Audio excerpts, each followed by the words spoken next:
में एक बूढ़ी औरत जानकी रहा करती थी।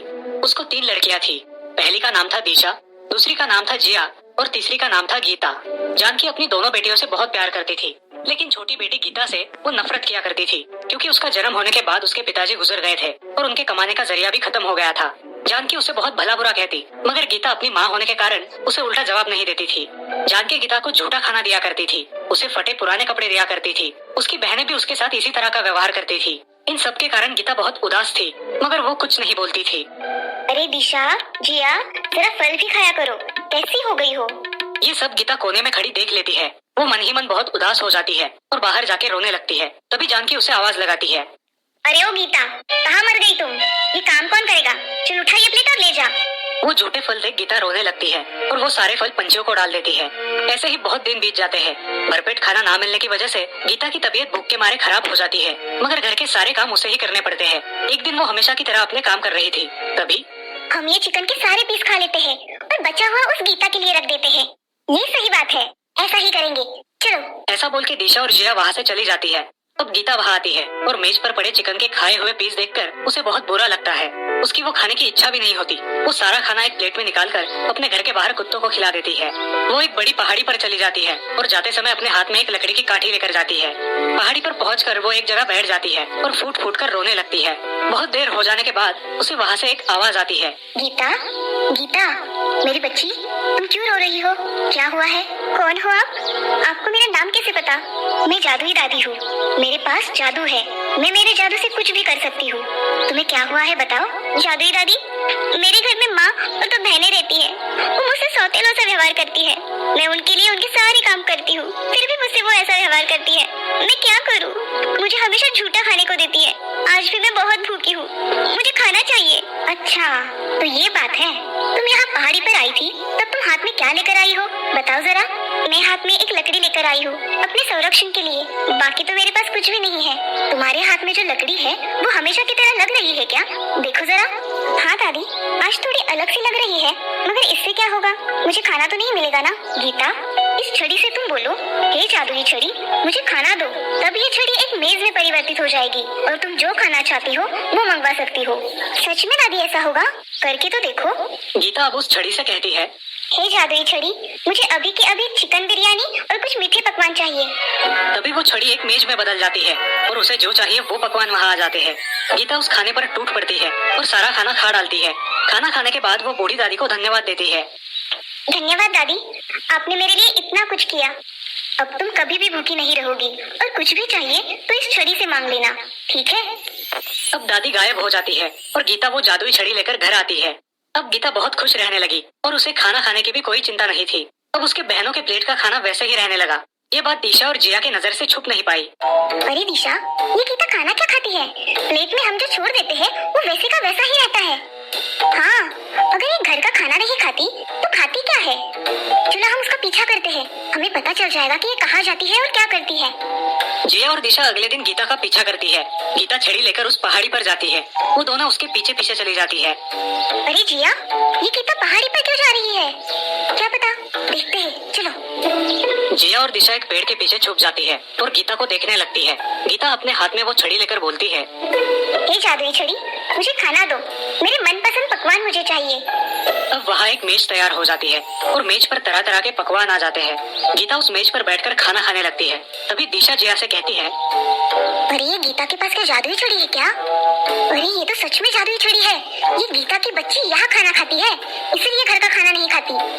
चलो ये बात हम माँ को बताएंगे, चलो। दोनों बहनें घर जाकर अपनी माँ को सारी सच्चाई बता देती है। अरे माँ, उस गीता के पास एक जादुई छड़ी है। वो छड़ी जो मांगो वो देती है। हाँ माँ, सच में हमने हमारी आंखों से देखा है। अच्छा, ऐसी बात है, इसीलिए ये कलमुही घर का खाना नहीं खाती है। आने दो इसे, आज देखती हूँ। जानकी गीता का इंतजार करती है। जब गीता घर आती है। अरे ओ गीता, कहाँ चली गई थी? आने में बड़ी देर कर दी। माँ, मैं उस पहाड़ी पे गई थी, वहाँ मेरा मन लगता है, इसीलिए वहाँ जाती हूँ, बाकी कुछ नहीं है माँ। अच्छा, बहुत बड़ी हो गई हो, अपने माँ से झूठ बोलने लगी हो। मुझे सब पता है कि तुम क्या करती हो, झूठ बोल रही हो। नहीं माँ, मैं झूठ नहीं बोल रही हूँ, मैं सच बोल रही हूँ। अच्छा, तुम झूठ नहीं बोल रही? तो इस छड़ी का तुम क्या करती हो? पहाड़ी पे जाते समय मेरे संरक्षण के लिए मैं इसे अपने पास रखती हूँ। अच्छा, तो दो ये छड़ी, इसे मैं मेरे पास रखती हूँ। ऐसा कह के जानकी वो छड़ी गीता से छीन लेती है और जानकी उस छड़ी के 2 टुकड़े कर देती है। वो टुकड़े वो गीता को देती है। ये देख गीता बहुत रोने लगती है। आपने ऐसा क्यों किया माँ?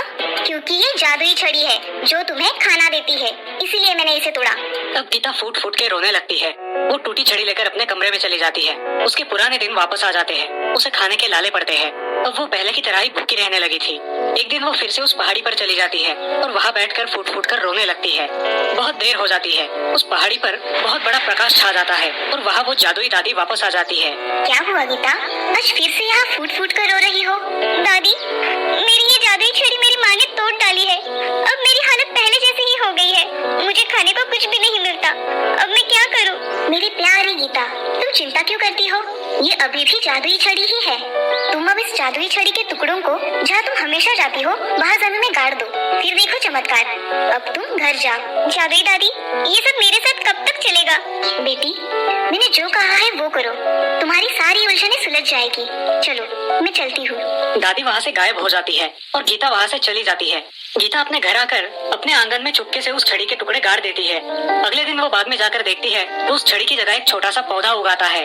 वो उस पौधे का अच्छे तरीके से ख्याल रखती है और कुछ ही दिनों में वो पौधा एक पेड़ में परिवर्तित हो जाता है। उसे देख गीता बहुत खुश हो जाती है। जानकी और उसकी 2 बेटियों की भी नजर उस पौधे पर पड़ती है और वो आश्चर्यचकित होती है। अरे दिशा, जिया, ये देखो, ये पेड़ चमत्कारी पेड़ है। इसके पत्ते चांदी के और फल सोने के हैं। जरा देखो तो। हाँ, सच में माँ, ये तो अद्भुत पेड़ है। चलो हम उसे वहाँ जाकर देखते हैं। जानकी, दिशा और जिया वहाँ चली जाती है और उस पेड़ के फल तोड़ने की कोशिश करती है, मगर वो जब भी उस पेड़ के पास चली जाती उस पेड़ की टहनियाँ ऊपर हो जाती और उनके हाथ उस पेड़ का एक पत्ता भी नहीं आता था। अब वो तीनों माँ बेटी थक जाती है। तभी गीता वहाँ आती है। वो उस पेड़ के पास जाकर उसे प्रणाम करती है और उसके फल तोड़ने लगती है। तभी पेड़ की शाखाएं और भी नीचे आती है और गीता उसके कुछ सोने के फल तोड़ लेती है। वो अपनी माँ को देती है, फिर भी उसकी माँ खुश नहीं होती। तभी उन्हें दूर से घोड़ों की आवाज सुनाई देती है। माँ अपनी बेटियों से कहती है, दिशा और जिया, इस रास्ते से राजकुमार आ रहे हैं। तुम अच्छी तरह से तैयार हो जाओ। और गीता, तुम उस झाड़ियों में छुप जाओ। जल्दी करो। क्यों माँ? ज्यादा बातें मत करो, जितना कहा है उतना ही करो। जाओ, जल्दी उस झाड़ियों में जाके छुप जाओ। गीता झाड़ियों के पीछे छुप जाती है और दिशा और जिया तैयार होकर वहाँ खड़ी रहती है। वहाँ वो नौजवान राजकुमार आता है और उस पेड़ को देखकर रुक जाता है। ये सुनहरे फल लगा हुआ पेड़ और चांदी के पत्तों वाला पेड़ तो मैंने पहली बार देखा है। जी राजकुमार, ये पेड़ हमारा है। आपका यहाँ कैसे आना हुआ? मैं मेरी राजकुमारी की तलाश में हर प्रदेश ढूंढ रहा हूँ, मगर मुझे अब तक वो मिली नहीं। राजकुमार, हाय, राजकुमारी की तलाश में हर प्रदेश ढूंढ रहा हूँ, मगर मुझे अब तक वो मिली नहीं। राजकुमार, आपको मेरी लड़कियाँ नहीं पसंद आई क्या? ये लड़कियाँ और मेरे लायक? मुझे तो खूबसूरत लड़की से शादी करनी है। वैसे आप मुझे इस पेड़ की एक टहनी तोड़कर देंगी क्या? जी नहीं राजकुमार, हम इस पेड़ को हाथ भी नहीं लगा सकते। ठीक है। ऐसा कहकर राजकुमार वहाँ से चला जाता है और जानकी अपनी बेटियों को भला बुरा कहने लगती है। तभी गीता वहाँ आती है और अपनी माँ से कहती है, माँ, वो कौन थे? तू तो चुप ही कर, मनहूस कहीं की। तुम्हारा मुंह देखा ना, इसीलिए ऐसा हुआ है। गीता की आंखों से आंसू बाहर निकल आते हैं। वो पेड़ के नीचे बैठकर रोने लगती है। सब लोग वहाँ से जाने के बाद उस पेड़ से आवाज आती है, मेरी प्यारी बच्ची, रो मत। चलो आंसू पोंछो। कौन है? मैं, तुम्हारी जादुई दादी। मैं इस पेड़ में हूँ। अरे बेटी, ऐसे निराश नहीं होते। बताओ, तुम्हें क्या चाहिए? गीता अब सारी घटना विस्तार से बताती है और कहती है, दादी, ये सब मेरे साथ ही क्यों होता है? आज मुझे पहली बार एक राजकुमार पसंद आया था और वो भी मेरे नसीब में नहीं है। अरे बेटी, मायूस मत हो। तुम ऐसा करो कि रात के समय तुम अकेले यहाँ इस पेड़ के पास आ जाओ। बाद में मैं जैसा बताऊंगी वैसा ही करो। गीता अपने आंसू पोंछकर अपने घर चली जाती है। गीता घर के सारे काम पूरे करके अपने कमरे में सोने जाती है और रात होने का इंतजार करती है। जब रात हो जाती है तब गीता उस पेड़ के पास चली जाती है। उस पेड़ में से अब दादी की आवाज आने लगती है, आओ बेटी गीता, अब तुम मेरे पेड़ की एक टहनी तोड़ो और इस पेड़ के सामने आके खड़ी हो जाओ। पेड़ को हाथ लगाते ही उसके कपड़े मलमल के बन जाते हैं और उसके पोशाक पर हीरे लग जाते हैं।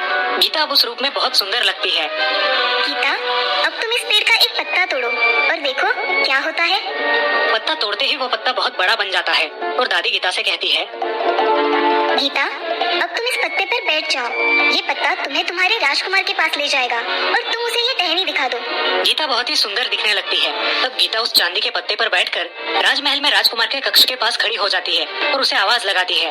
राजकुमार, राजकुमार, तुम कहाँ हो? देखो, मैं आ गई। राजकुमार अपने कक्ष से बाहर आ जाता है और वो गीता को देखते ही रहता है। राजकुमार, मैं आपके लिए ये सुनहरे पेड़ की टहनी तोड़ लाई हूँ। क्या बात है, हे सुंदर लड़की, क्या तुम मुझसे शादी करोगी? तो गीता बहुत रोने लगती है और अपनी सारी कहानी राजकुमार को बताती है। चिंता मत करो मेरी प्रिय, तुम्हारी माँ और बहनों को मैं कल ही कारावास में डाल दूंगा। नहीं राजकुमार, आप क्रोधित मत होइए।